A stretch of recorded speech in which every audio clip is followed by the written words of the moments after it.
नमस्कार साथियों, मैं शांतनु आपसे का एक बार फिर से बहुत स्वागत करता हूं आज की करंट अफेयर्स की क्लास में। आज की करंट अफेयर्स की क्लास भी बहुत ही इंपॉर्टेंट है। हम सभी जानते हैं हमारी तैयारी में करंट अफेयर का काफी महत्वपूर्ण रोल होता है।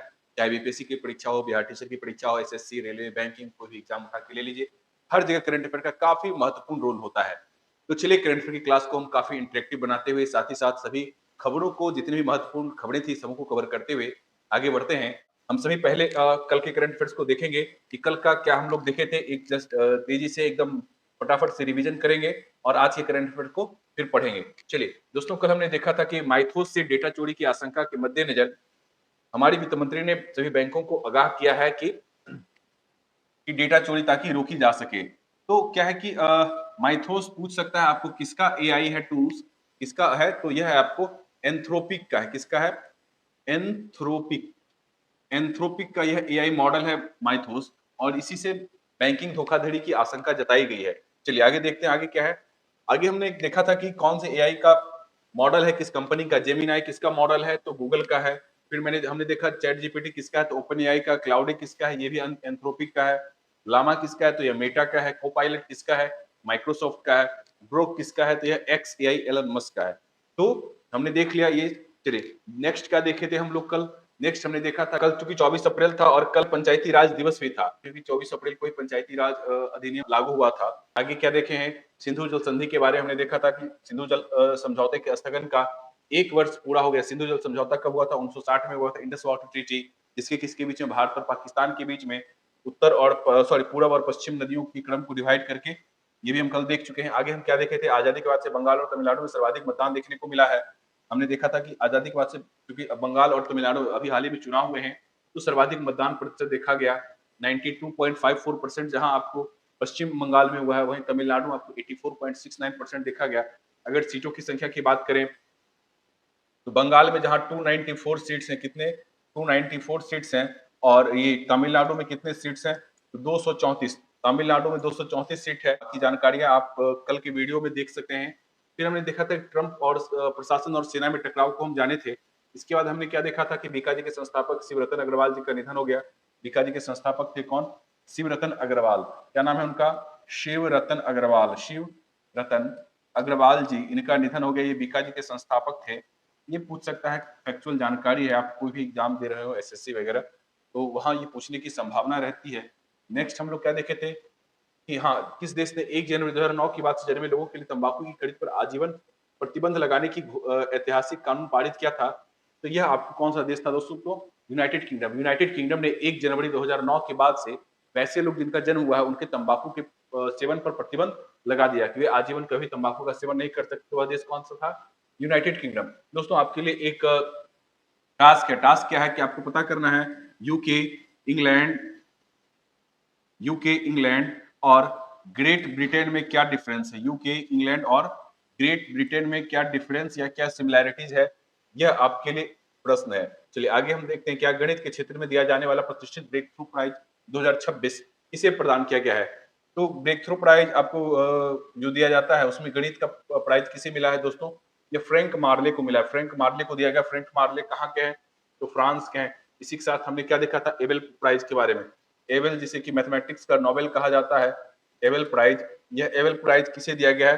तो जेड फॉल्टिंग को दिया गया। Z faulting, GERD, Z FALTING, Z faulting को दिया गया है। कौन सा? एबेल पुरस्कार 2026। कहाँ के हैं? जर्मनी के हैं। कहाँ के हैं?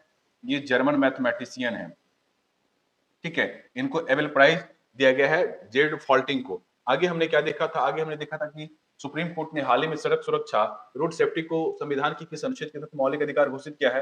तो एक चीज हमेशा याद रखिएगा कि सड़क सुरक्षा हो, चाहे फिर आपको अगर इन केस ऑफ नहीं पता है तो लाइफ से संबंधित, आपके शारीरिक स्वतंत्रता या दैहिक स्वतंत्रता से संबंधित, प्राण से संबंधित कुछ भी हो, आपकी इच्छा से संबंधित कुछ भी हो, अगर आप नहीं जानते हैं तो आर्टिकल 21 के साथ जा सकते हैं। ठीक है, ये सभी हम जानते हैं कि अनुच्छेद 14 में समानता का अधिकार, 19 में स्वतंत्रता का अधिकार है, 32 में क्या दिया गया? संवैधानिक उपचारों का अधिकार।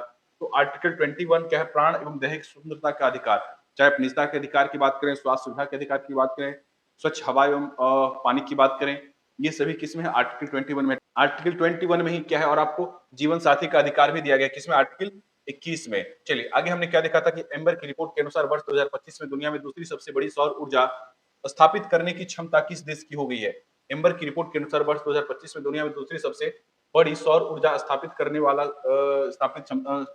वाला देश कौन सा बन गया है? तो ये आपको भारत था, एक नंबर पर चीन है। भारत ने किसको छोड़ा है? तो यूनाइटेड स्टेट्स को छोड़ के दूसरे नंबर पर भारत पहुंच गया है। आगे हमने क्या देखा था? आगे का हम देखे थे कि online gaming authority of India का गठन किया गया है। यह किस तारीख से प्रभावी होगा? तो online gaming authority of India यह किस तारीख से प्रभावी होगा दोस्तों? यह 1 मई 2026 से प्रभावित होगा। 1 मई को अंतर्राष्ट्रीय मजदूर दिवस के रूप में हम लोग मनाते हैं। ठीक है, इसका हेडक्वार्टर कहाँ होगा? तो यह आपको नई दिल्ली में होगा। नई दिल्ली एनसीआर। ठीक है, नई दिल्ली एनसीआर में इसका मुख्यालय होगा। और यह किस मंत्रालय के अंतर्गत आता है? तो इलेक्ट्रॉनिक और सूचना प्रौद्योगिकी मंत्रालय के अंतर्गत यह आता है। आगे हमने क्या देखा था? आइए देखते हैं। आगे हमने देखा था कि राष्ट्रपति द्रौपदी मुर्मू ने किस स्थान पर एक विज्ञान केंद्र का उद्घाटन किया था? तो यह आपको कहाँ किया था? यह आपको उन्होंने किया था राउरकेला में। कहाँ किया था? राउरकेला में। ठीक है, इसके बाद हमने क्या देखा था दोस्तों? इसके बाद हमने देखा था कि ओमेगा बॉल नामक भारत का पहला 3 टीम फुटबॉल गेम किस संस्थान द्वारा पेश किया गया है? तो ओमेगा 3 नामक जो फुटबॉल गेम है ये किस संस्थान द्वारा पेश किया जाएगा? आईआईटी मद्रास। किसने पेश किया था दोस्तों? तो आईआईटी मद्रास ने। आईआईटी मद्रास ने इस खेल को पेश किया था। ठीक है, आईआईटी मद्रास। आगे हम देखे थे क्या भारत का पहला रेल डिपो कौन सा है जिसने वाटर न्यूट्रल होने का गौरव प्राप्त किया है? तो वाटर न्यूट्रल होने का गौरव किस रेल डिपो ने प्राप्त किया है? तो यह है अहमदाबाद रेल डिपो। कौन सा? अहमदाबाद रेल डिपो ने यह गौरव प्राप्त किया है। अहमदाबाद रेल डिपो ने यह गौरव प्राप्त किया है। आगे हम क्या देखते हैं? आगे हम देखते हैं कि हाँ, विश्व पैरा एथलेटिक्स चैंपियनशिप 2027 की मेजबानी के लिए किस शहर को चुना गया है? विश्व पैरा एथलेटिक्स चैंपियनशिप 2027 की मेजबानी के लिए किस शहर को चुना गया है? ये दोस्तों उज्बेकिस्तान की राजधानी कौन है? ताशकंद को चुना गया। ठीक है, उज्बेकिस्तान की राजधानी ताशकंद को चुना गया है। ओलंपिक 2024 कहाँ हुआ है? तो पेरिस में। ओलंपिक 2024 कहाँ हुआ है? तो ये पेरिस में हुआ है। फिर ओलंपिक 2028 वह कहाँ होना है? तो लॉस एंजलिस यूनाइटेड स्टेट्स में होना है। ओलंपिक 2032 वह कहाँ होना है? ब्रिस्बेन ऑस्ट्रेलिया में होना है। फिर राष्ट्रमंडल खेल 2030 कहाँ होना है? अहमदाबाद में होना है। फिर कॉमनवेल्थ गेम्स 2026 का कहाँ होना है? ये आपको होना है ग्लासगो स्कॉटलैंड में। चलिए, हमने आज का यह रिवीजन कर लिया है दोस्तों। इसके बाद हम आते हैं आज की खबर पे। आज के लिए हम आज का प्रारंभ करते हैं। हाँ, आज कौन सा दिवस है? तो आज 25 अप्रैल है और 25 अप्रैल को विश्व मलेरिया दिवस के रूप में मनाया जाता है। 25 अप्रैल को मलेरिया के प्रति जागरूकता फैलाने के लिए विश्व मलेरिया दिवस के रूप में मनाते हैं। तब 25 अप्रैल को मलेरिया आपको इसके इस वर्ष की 2026 की थीम क्या है? Driven to end malaria, now we can, now we must. Driven to end malaria, now we can, now we must. ठीक है, if you think you can, you can. याद रखिएगा ये line, if you think you can, you can. यदि आपको लगता है कि आप कर सकते हैं तो बिल्कुल आप कर सकते हैं। चलिए, यानी कि इसका क्या हो गया? मलेरिया खत्म करने के लिए प्रेरित अब हम कर सकते हैं, अब हमें करना ही होगा। ठीक है, मलेरिया के प्रति जागरूकता फैलाने के लिए विश्व मलेरिया दिवस कब मनाते हैं? ये आपको है 25 अप्रैल को विश्व मलेरिया दिवस मनाते हैं। 7 अप्रैल को कौन सा दिवस मनाते हैं? तो 7 अप्रैल को दोस्तों मनाते हैं विश्व स्वास्थ्य दिवस। विश्व स्वास्थ्य दिवस कब मनाते हैं? यह आपको 7 अप्रैल को विश्व स्वास्थ्य दिवस कब? 7 अप्रैल को। ठीक है, पूछ दे विश्व विरासत दिवस कब? यह आपको 18 अप्रैल को। विश्व विरासत दिवस कब? यह 18 अप्रैल को। ठीक है, विश्व विरासत दिवस कब? 18 अप्रैल को। ठीक है, 1 मई को तो हम जानते हैं मजदूर दिवस। 1 मई मजदूर दिवस। मजदूर दिवस 3 मई प्रेस स्वतंत्रता दिवस। 3 मई प्रेस स्वतंत्रता दिवस। 3 मई प्रेस स्वतंत्रता दिवस। ठीक है, 31 मई तंबाकू दिवस। 31 मई तंबाकू दिवस। 31 मई कौन सा दिवस? तंबाकू दिवस। ठीक है, 31 मई तंबाकू दिवस। इसके बाद तो दिवस को आप लोग याद रखिएगा। दिवस से एक प्रश्न अक्सर पूछा जाता है। जनवरी में अगर हम देखें तो 25 जनवरी को मनाते हैं कौन सा दिवस? 25 जनवरी को हम सब मनाते हैं, एक तो पर्यटन दिवस मनाते हैं, दूसरा क्या है? तो राष्ट्रीय मतदाता दिवस के रूप में भी हम लोग मनाते हैं। ठीक है, चलिए आगे बढ़ते हैं। हमारा विश्व पुस्तक राजधानी 2026 आज की प्रमुख खबर है और यह हॉट है। क्या है? हॉट है। आपकी परीक्षाओं में इसके पूछे जाने की संभावनाएं बहुत ज्यादा है। तो विश्व पुस्तक राजधानी 2026 किसे घोषित किया गया है? यूनेस्को ने मोरक्को की राजधानी कहाँ है? रबात। मोरक्को की राजधानी रबात को विश्व पुस्तक राजधानी 2026 घोषित किया है। किसे? रबात को विश्व पुस्तक राजधानी घोषित किया है यूनेस्को ने रवात को, ठीक है। यह किताब आपको साहित्य और पढ़ने की संस्कृति को बढ़ावा देने के लिए दिया जाता है। यूनेस्को का मुख्यालय हम सभी जानते हैं कहाँ है, तो ये आपको पेरिस में इसका मुख्यालय स्थापना कब हुआ, 1945 में 16 नवंबर 1945 को हुआ था। आप 1945 याद रखिएगा। और इसके महानिदेशक कौन है, आंद्रे अजोले। इसके महानिदेशक कौन है, आंद्रे अजोले। इसका पूछ देगा कभी कि फुल फॉर्म क्या होता है, United Nations Educational Scientific and Cultural Organization. क्या, United Nation Educational Scientific and Cultural Organization. अगर हम कुछ और चीजों की बात करें यूनेस्को के द्वारा, तो यूनेस्को रचनात्मक शहरों के नेटवर्क की भी बात करता है। क्या, क्रिएटिव सिटीज नेटवर्क। और इस वर्ष का जो था क्रिएटिव सिटीज नेटवर्क में क्रिएटिव सिटी ऑफ गैस्ट्रोनॉमी किसे घोषित किया गया, यह पिछले साल का न्यूज है, तो यह आपको लखनऊ को घोषित किया गया था। तो क्रिएटिव सिटी ऑफ गैस्ट्रोनॉमी किस चीज को बताता है, तो दोस्तों यह पाक कला। पाक कला मतलब भोजन, खान पान, व्यंजन, हम सभी जानते हैं लखनवी बिरयानी और बहुत कुछ फेमस है। तो लखनऊ की पाक कला को ही क्रिएटिव सिटी ऑफ गैस्ट्रोनॉमी घोषित किया गया लखनऊ को, ठीक है। उसके बाद यूनेस्को के द्वारा वर्ल्ड हेरिटेज साइट्स की भी घोषणा की जाती है। कब, यूनेस्को के द्वारा वर्ल्ड हेरिटेज साइट्स की घोषणा की जाती है 2024 में। चराईदेव मोइदम, जो कि कहाँ है, असम में, चराईदेव मोइदम को घोषित किया गया था। किसे, चराईदेव मोइदम। 2024 में चराईदेव मोइदम को घोषित किया गया है आपको 2024 में 43वां यूनेस्को साइट्स। फिर होयसल के पवित्र समूह को भी, जो कि कर्नाटक में है, 2023 में घोषित किया गया था। किसे, चराईदेव मोइदम, जो कि 43वां स्थल है, उसे 2024 में घोषित किया गया है। और होयसल के जो पवित्र समूह है हेलीविड, जो कि कर्नाटक में है, उसे कब घोषित किया गया, तो 2023 में घोषित किया गया था विश्व विरासत स्थल, ठीक है। ये दोस्तों यदि कभी पूछ दे कि भारत में पहला कौन सा स्थल था जिसको यूनेस्को के द्वारा वर्ल्ड हेरिटेज साइट्स घोषित किया गया, तो आइए हम देखते हैं यह कौन सा है। सब इसमें पहला वर्ड जो है सो 1983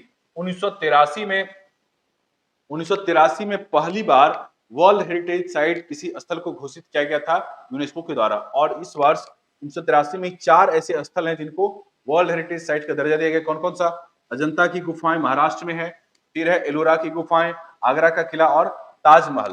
ताजमहल, अजंता, एलोरा, आगरा का किला और ताजमहल, ठीक है। अजंता, एलोरा, आगरा का किला और ताजमहल है जिनको वर्ष 1983 में पहली बार भारत से यूनेस्को साइट का दर्जा दिया गया था, ठीक है। फिर यूनेस्को एक अमूर्त सांस्कृतिक विरासत का भी दर्जा देता है। किसे, इंटेंजिबल कल्चरल हेरिटेज का दर्जा। तो गुजरात के गरबा को 2023 में दिया गया था और 2025 में दीपावली को 2025 में इंटेंजिबल कल्चरल हेरिटेज का दर्जा दिया गया। क्या, इंटेंजिबल कल्चरल हेरिटेज यानी अमूर्त सांस्कृतिक विरासत का, ठीक है। तो हमने क्या देखा दोस्तों, हमने देखा आज इस न्यूज में कि विश्व पुस्तक राजधानी किसे घोषित किया गया है, वो घोषित किया गया मोरक्को रबात का। Very very important. यूनेस्को का हेडक्वार्टर कहाँ है, पेरिस से स्थापना कब हुआ, 1945 में। उसके भी मुखिया कौन है, तो महानिदेशक उसके हैं डायरेक्टर आंद्रे अजोले, ठीक है, आंद्रे अजोले। फिर हमने देखा कि क्रिएटिव सिटीज नेटवर्क के अंतर्गत क्रिएटिव सिटी ऑफ गैस्ट्रोनॉमी किसे घोषित किया गया, भारत से, तो यह लखनऊ को घोषित किया गया हाल ही का, ठीक है। फिर है भारत के नवीनतम विश्व हेरिटेज वर्ल्ड हेरिटेज साइट्स में भारत का आपको पिछली बार सबसे हाल ही में 2024 में किसे घोषित किया गया था, तो चराईदेव मोइदम कहाँ है, चराईदेव मोइदम आपको है असम में। होयसल के पवित्र समूहों को कब घोषित किया है, तो वह आपको 2023 में घोषित किया गया था। और ये कहाँ है, कर्नाटक में।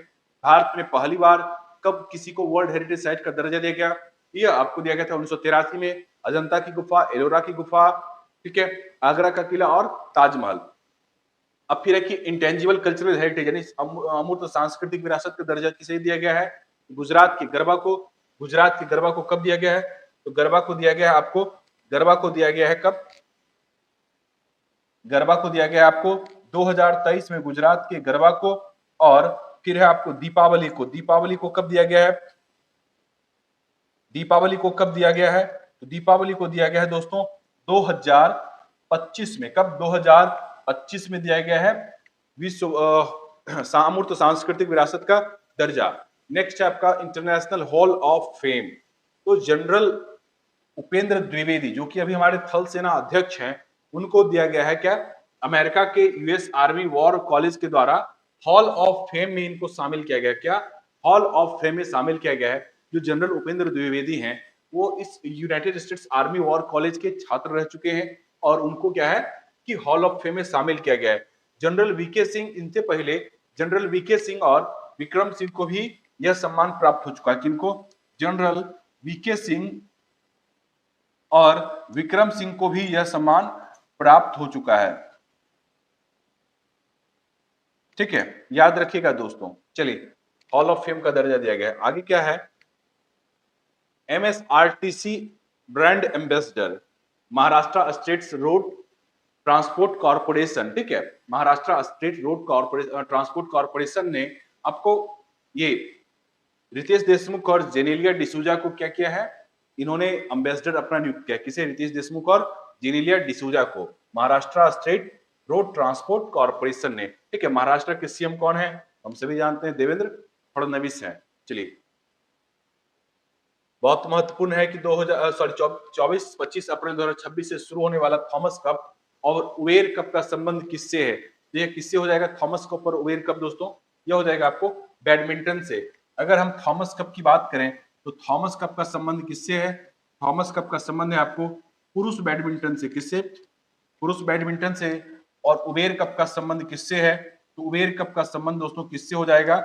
महिला बैडमिंटन से। किससे?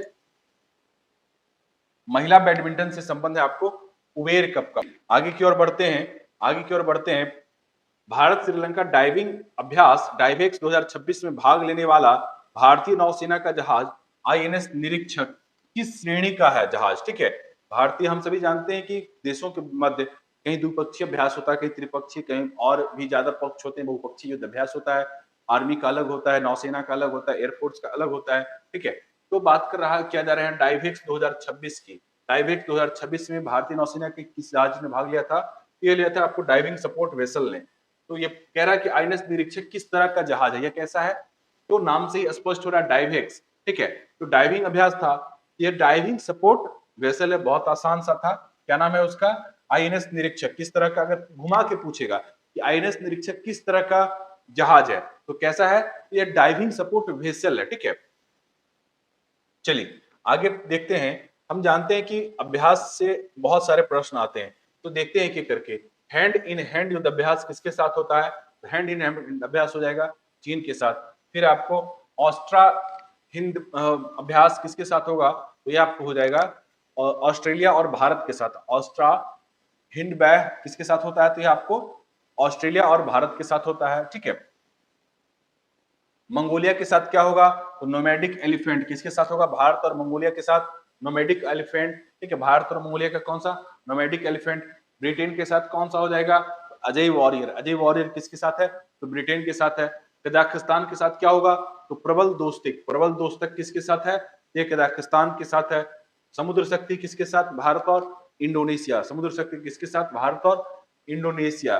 ठीक है, मालाबार एक्सरसाइज दोस्तों, तो भारत, यूनाइटेड स्टेट्स, जापान और ऑस्ट्रेलिया। कौन कौन? भारत, यूनाइटेड स्टेट्स, जापान और ऑस्ट्रेलिया। दोस्तों ये जो मालाबार एक्सरसाइज है वह कभी भारत और अमेरिका के बीच में युद्धाभ्यास हुआ करता था, लेकिन जब से क्वाड का फॉर्मेशन हुआ है तो इसमें चारों देश सहभागी होते हैं और अभ्यास करते हैं। ठीक है, तो मालाबार एक्सरसाइज कभी पूछ दे किसका है, तो अगर इन ऑप्शंस के अलावा अगर क्वाड नेशंस वहां दिया रहे तो आपको कंफ्यूज नहीं होना। यहाँ पे आंसर क्या चला जाएगा? क्वाड देशों का है। किनका? क्वाड नेशंस का है यह मालाबार एक्सरसाइज। ठीक है, उसके बाद आते हैं वरुण। वरुण किसका हो जाएगा? भारत और फ्रांस का एक्सरसाइज। वरुण किसका है?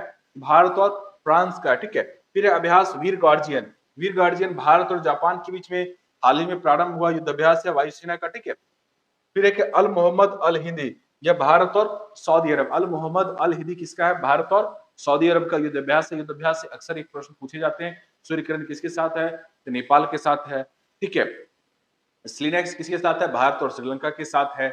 चलिए, एक्वेरियन किसके साथ है? भारत और मालदीव के साथ है। चलिए अब आगे बढ़ते हैं दोस्तों। तो ये याद रखिएगा, आप इससे एक सवाल एकदम पूछा जाएगा किसी भी परीक्षा की आप तैयारी क्यों ना कर रहे हो। तो हाल ही में अगला है कि हमारा हाल ही में किस देश ने 15 साल से कम उम्र के बच्चों के लिए सोशल मीडिया के उपयोग पर प्रतिबंध लगाने की या उपयोग को सीमित करने हेतु कानून पारित किया है? तो यह कौन सा देश हो जाएगा? बताना है। ऑप्शन में है भारत, तुर्की, फ्रांस और ऑस्ट्रेलिया। तो हाल ही में बात किया जा रहा है दोस्तों। एक चीज ध्यान रखिएगा कि सबसे पहला दोस्त ये जो देश है सोशल मीडिया पर प्रतिबंध लगाने वाला, वह कौन है? तो वह है आपको ऑस्ट्रेलिया। वह है आपको ऑस्ट्रेलिया। दूसरा देश कौन है? तो यह है आपको स्पेन। और तीसरा भी कौन सा होने हो रहा है? यह हो रहा है आपको तुर्की। अगर यह प्रश्न आए कि यूरोप का पहला कौन सा देश हो जाएगा, यह होगा स्पेन। और पूरे विश्व में पहला देश कौन होगा? यह होगा आपको ऑस्ट्रेलिया। चलिए आगे की ओर आते हैं। आगे आगे हमारा है, हाल ही में नई पादप प्रजाति एस्टोडेंथेरा ऑरोग्लेसा की खोज भारत के किस राज्य में की गई है? भारत के किस राज्य में की गई है? हमारे सामने ऑप्शन है सिक्किम, केरल, अरुणाचल प्रदेश और उत्तराखंड। बताना है कि एस्टोडेंथेरा ऑरोरा ग्लोसा, एस्टोडेंथेरा ऑरोरा ग्लोसा किस प्रजाति की खोज की गई है? नई पादप प्रजाति है, कहां खोज की गई है इसकी? तो यह हो जाएगा क्या हमारा आंसर? अरुणाचल प्रदेश। अरुणाचल प्रदेश, अरुणाचल प्रदेश भारत का बहुत ही महत्वपूर्ण राज्य है। बिंदु किस राज्य में स्थित है? यह आपको अरुणाचल प्रदेश में ही है। क्या नाम है इसका? वालांगू। क्या नाम है इसका? वालांगू। ठीक है। और यह कितने इसका देशांतरीय विस्तार कितना है? 97 degree 25 minute east, 97 degree 25 minute east. कभी अरुणाचल प्रदेश को नेफा के नाम से जाना जाता था। नेफा, आपको शायद पता हो कि यह किस नाम से जाना जाता था? NEFA, North East Frontier Agency. Arunachal Pradesh को किस नाम से जानते थे? North East Frontier Agency. चलिए, तो अरुणाचल प्रदेश के भी सीएम कौन है? तो पेमा खांडू अरुणाचल प्रदेश की सीएम है। अरुणाचल प्रदेश का गवर्नर कौन है? तो गवर्नर आपको कमेंट में बताना है। गवर्नर का नाम कहाँ बताना है? कमेंट में। राजधानी क्या है? जानते ही ईटानगर है, बहुत सारे लोग नहीं जानते हैं। चलिए, तो आगे हम बढ़ते हैं। दाफला, मिसमी, अबोर पहाड़ियां कहाँ है? तो अरुणाचल प्रदेश में ही है। अरुणाचल प्रदेश का 2011 की जनगणना के अनुसार सबसे कम जनघनत्व वाला राज्य कौन सा है? अरुणाचल प्रदेश है। अरुणाचल प्रदेश का जनघनत्व कितना है? तो मात्र 17। मात्र कितना है अरुणाचल प्रदेश का जनघनत्व? 17। नेक्स्ट हम आते हैं। नेक्स्ट है कि नेस्कॉम, नेस्कॉम के नए अध्यक्ष के रूप में किसे नियुक्त किया गया है? नेस्कॉम का अध्यक्ष किसे नियुक्त किया गया है? चलिए, इसके बारे में पहले कुछ जानकारी इकट्ठा करते हैं। तो जानकारी लेते हैं पहले, उसके बाद उसका आंसर देखेंगे। NASSCOM national association of software services companies, क्या है उसका full form? National association of software services companies का फुल फॉर्म हो जाता है। फिर है कि अभी जो नए अध्यक्ष बनेंगे उन्होंने किसका स्थान लिया है? तो सिंधु गंगाधरन का स्थान लिया है। किसका? सिंधु गंगाधरन का स्थान उन्होंने लिया है। और उसके अध्यक्ष कौन है? राजेश नंबियार। ठीक है, चेयरपर्सन बने हैं, लेकिन उसके प्रेसिडेंट कौन है? राजेश नंबियार। नेस्कॉम के प्रेसिडेंट अगर पूछ दे तो राजेश नंबियार। और ये क्या है? ये चेयरपर्सन है। अब आते हैं नीति आयोग के बारे में कुछ जानकारी लेते हैं। अभी हाल ही में नीति आयोग के नए उपाध्यक्ष किसे नियुक्त किया गया है? तो अशोक लाहिड़ी को नीति आयोग का भी उपाध्यक्ष किसे नियुक्त किया गया है? अशोक लाहिड़ी को। ये अर्थशास्त्री होने के साथ साथ बंगाल से बीजेपी विधायक है। क्या है ये बीजेपी विधायक भी है। ठीक है। दूसरी चीज, नीति आयोग के सीए कौन है? सीईओ, यह निधि छिब्बर। निधि छिब्बर नीति आयोग के सीईओ हैं। फिर कि आरबीआई के गवर्नर कौन है? संजय मल्होत्रा। आरबीआई के गवर्नर कौन है? संजय मल्होत्रा। सेबी का अध्यक्ष बताओ, सेबी का अध्यक्ष बताओ जल्दी से। तो तुहिन कांत पांडा। सेबी का अध्यक्ष कौन है? तुहिन कांत पांडा। डीआरडीओ के अध्यक्ष कौन है? Doctor Sameer B Kamat. याद रखिएगा, ये सारे सवाल बहुत ही महत्वपूर्ण है। सारे नाम, सारी नियुक्तियां काफी महत्वपूर्ण है, किसी भी परीक्षा में पूछा जाएगा। तो बताइए कि नीति आयोग के उपाध्यक्ष कौन है? तो अशोक लाहिड़ी। नीति आयोग के उपाध्यक्ष अशोक लाहिड़ी। नीति आयोग का सीईओ निधि छिब्बर। नीति आयोग के सीईओ निधि छिब्बर। आरबीआई के गवर्नर संजय मल्होत्रा। आरबीआई के गवर्नर संजय मल्होत्रा। सेबी के अध्यक्ष तुहिन कांत पांडा। सेबी के अध्यक्ष तुहिन कांत पांडा। डीआरडीओ का अध्यक्ष समीर वी कामत। डीआरडीओ का अध्यक्ष समीर वी कामत। चलिए, अब हम देखते हैं कि आखिर नेस्कॉम का यहाँ अध्यक्ष लिखा हुआ है, लेकिन नेस्कॉम के यहाँ चेयरपर्सन कौन बने हैं? तो यहाँ हो जाएगा दोस्तों श्रीकांत वेला माकरननी। श्रीकांत वेला माकरननी आपको नए अध्यक्ष के रूप में इन्हें नियुक्त किया गया। किसी नेस्कॉम का नया अध्यक्ष किसे नियुक्त किया गया है? श्रीकांत वेला माकरननी को। चलिए, अब आगे आते हैं। आगे हमारा कौन सा खबर है? तो आगे बहुत ही महत्वपूर्ण है। दुनिया का पहला अस्थायी परमाणु कचरा भंडार, परमानेंट न्यूक्लियर वेस्ट रिपोजिटरी कहां बनाया गया है? दुनिया का पहला अस्थायी परमाणु कचरा भंडार, न्यूक्लियर वेस्ट रिपोजिटरी कहां बनाया गया है? हमारे समक्ष ऑप्शन है नॉर्वे, फिनलैंड, स्वीडन और कनाडा। नॉर्वे, फिनलैंड, स्वीडन और कनाडा। हमारे समक्ष 4 ऑप्शंस हैं। आपको उत्तर देना है कि परमानेंट न्यूक्लियर वेस्ट रिपोजिटरी कहां स्थापित की गई है? तो क्या हो जाएगा? फिनलैंड। फिनलैंड में यह स्थापित की गई है। उसका क्या नाम है? उसका नाम है दोस्तों ओंकालो। क्या नाम है उसका? ओंकालो। और यह ओल्किलुओटो द्वीप पर है। कहाँ है? ओल्किलुओटो द्वीप पर स्थित है। क्या नाम है उसका? ओंकालो। ओंकालो नाम है। और यह कहाँ है? ओल्किलुओटो द्वीप पर है। फिनलैंड की राजधानी की बात करें तो फिनलैंड की राजधानी कहाँ है? हेलसिंकी है। ठीक है। नॉर्वे की बात करते हैं तो नॉर्वे की राजधानी कहाँ है दोस्तों? ओस्लो है। नॉर्वे अपने तटों के लिए बहुत फेमस है। पूछेगा कभी फ्योर्ड तट कहाँ पाए जाते हैं? फ्योर्ड तट कहाँ पाए जाते हैं? क्या नाम है? फ्योर्ड। तो यह फ्योर्ड तट आपको नॉर्वे फ्योर्ड तटों के लिए बहुत ही फेमस है। ठीक है। फ्योर्ड तटों का निर्माण कैसे होता है? तो ग्लेशियर्स के पिघलने से तटों का यह निर्माण होता है। चलिए, और नोबेल पुरस्कार आपको नॉर्वे में ही दिया जाता है। एक चीज याद रखिएगा, नोबेल अवार्ड कहाँ दिया जाता है? नॉर्वे की राजधानी ओस्लो में ही। फिनलैंड की राजधानी कहाँ है? हेलसिंकी उसकी राजधानी है। फिनलैंड को हजार झीलों की भूमि भी कहते हैं। क्या कहते हैं? फिनलैंड को हजार झीलों की भूमि कहते हैं, याद रखिएगा। और फिनलैंड अपनी सौना सौना संस्कृति के लिए प्रसिद्ध है। ठीक है, हजार झीलों की भूमि किसे? फिनलैंड को। हजार झीलों की भूमि, हजार झीलों की भूमि किसे? फिनलैंड को। ठीक है, और सौना संस्कृति, क्या नाम है उसकी संस्कृति? सौना संस्कृति के लिए प्रसिद्ध है। कौन सा? फिनलैंड की संस्कृति के लिए, सौना संस्कृति के लिए फिनलैंड काफी प्रसिद्ध है, और यह दुनिया के सबसे खुशहाल देश के रूप में अक्सर चुना जा रहा है। नेक्स्ट हमारा क्या था? स्वीडन। स्वीडन की राजधानी कहाँ है? स्टॉकहोम। स्वीडन की राजधानी कहाँ है? स्टॉकहोम। और कनाडा की राजधानी कहाँ है? तो है आपको दोस्तों ओटावा। ठीक है, कनाडा की राजधानी कहाँ है? ओटावा। अब आते हैं आंध्र प्रदेश उच्च न्यायालय की पहली महिला मुख्य न्यायाधीश के रूप में किसे नियुक्त किया गया?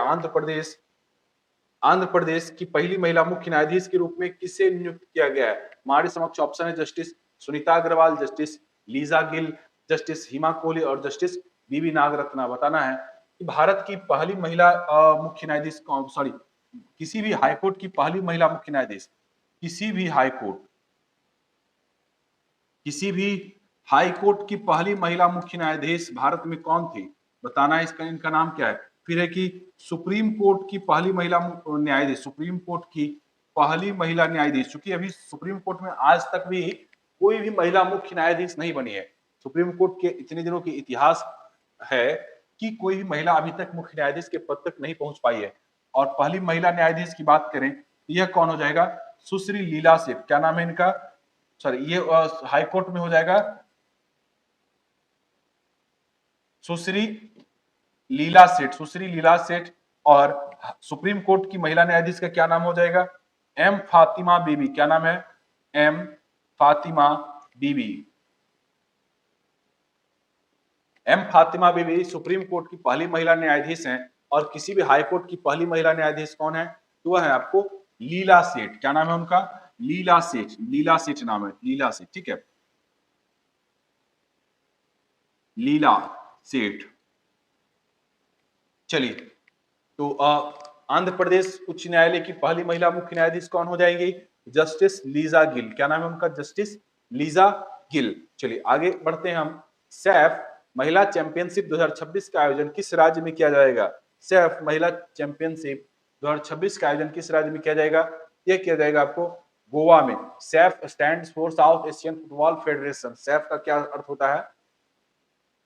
South Asian football federation. ठीक है, गोवा की राजधानी कहाँ है? पणजी। दूध सागर जलप्रपात कहाँ है? तो गोवा में है। गोवा मांडवी एवं जुआरी नदियां कहाँ है? तो गोवा में ही प्रवाहित होती हैं। ठीक है, फिर है कि ओडिशा हमारे पास ऑप्शन है। ओडिशा कल एक छोटी सी भूल हुई थी।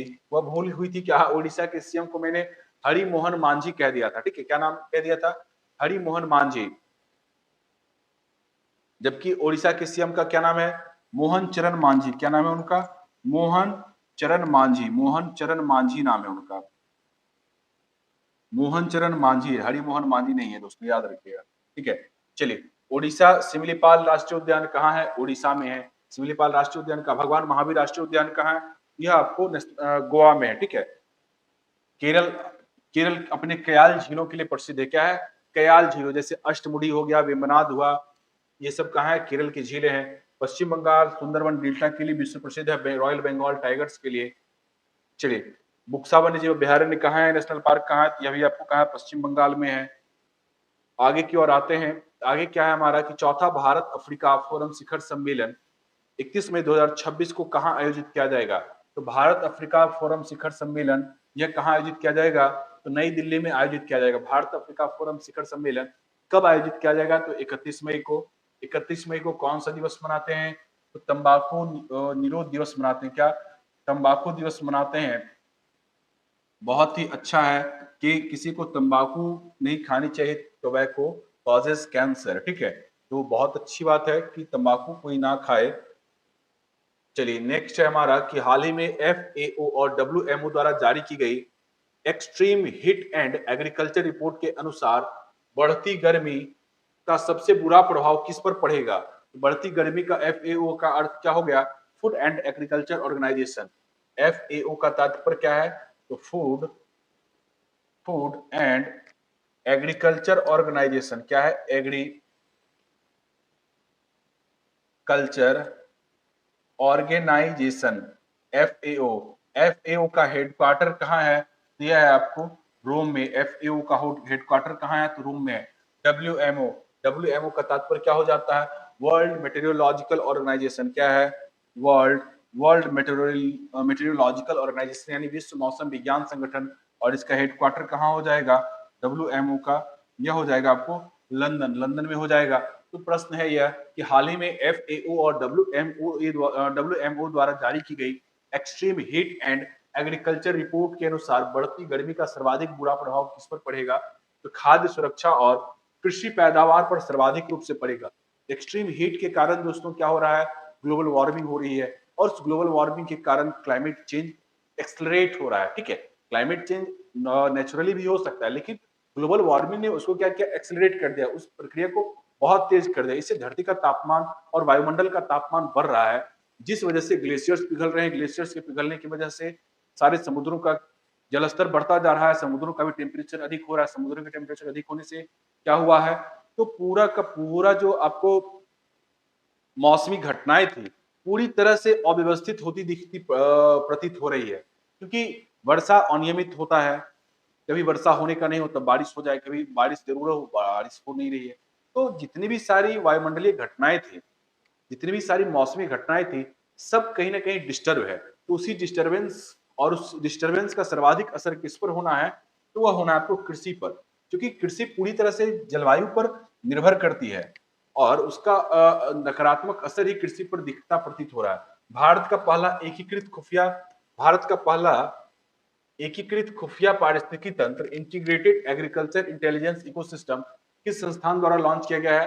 IIT Madras, IIT Ropar, IIT Delhi और आईसीएआर नई दिल्ली। आईसीआर मतलब Indian council of agriculture and research. तो यह हो जाएगा दोस्तों आईआईटी रोपर के द्वारा। आईआईटी रोपर के द्वारा यह एकीकृत कृषि खुफिया पारिस्थितिकी तंत्र विकसित किया गया है, लॉन्च किया गया, ठीक है। आईआईटी मद्रास ने, अभी हमने क्या बताया था थोड़ी देर पहले फुटबॉल के संबंध में, याद कीजिए। चलिए, तो दोस्तों यहाँ तक हमारा आज का करंट अफेयर संपूर्ण होता है। उम्मीद है कि आपने पूरा देखा होगा, और आप इस चैनल को लाइक शेयर और सब्सक्राइब करना बिल्कुल भी नहीं भूले होंगे। इस वीडियो को अंत तक देखिए, लाइक शेयर और सब्सक्राइब कीजिए।